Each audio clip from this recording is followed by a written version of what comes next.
My grandmother was a brave and vibrant British woman, born and raised in London.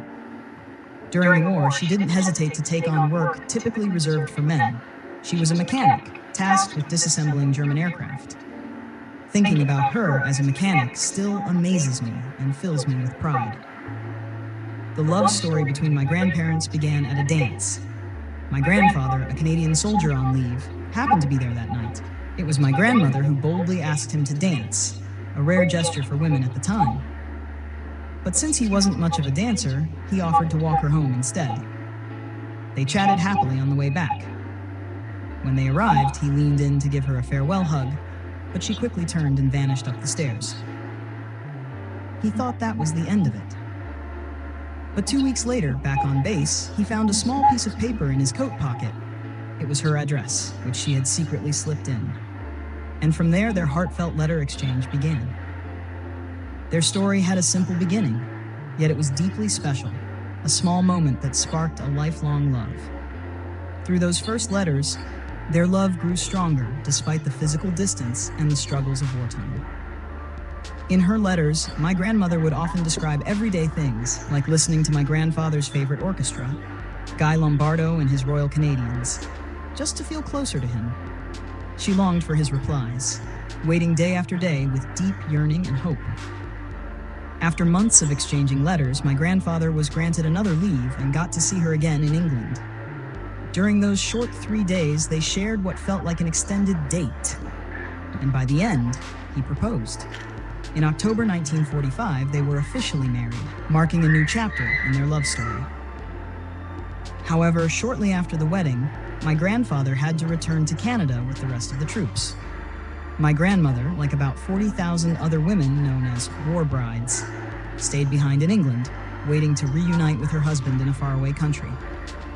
Each day, she continued working, writing letters, and hoping her name would be called for the next ship to Canada. Her letters were filled with loneliness and the ache of being apart from her new husband.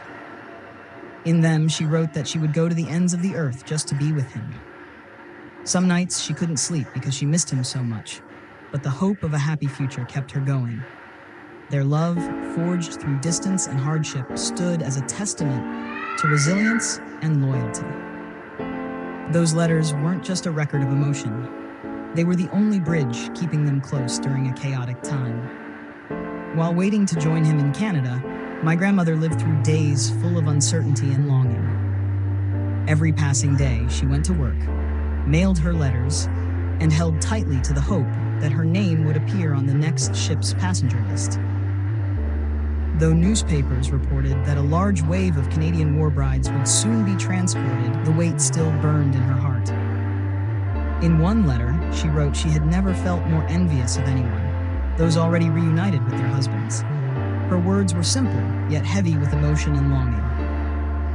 "I will go to the ends of the earth just to be with you." This wasn't just a romantic promise, but a real reflection of her willingness to sacrifice everything for love. As her granddaughter living in a modern world, I was deeply moved reading her letters, especially now that I, too, am recently engaged in visiting England. Unlike her, I came here by choice. I could hop on a plane anytime, but for her, everything was beyond her control. She could only wait helplessly. Those sleepless nights when she missed him terribly, the hope she never lost, all of it showed me her sincere, unwavering love and her quiet strength. Despite her youth, she possessed immense courage and emotional depth.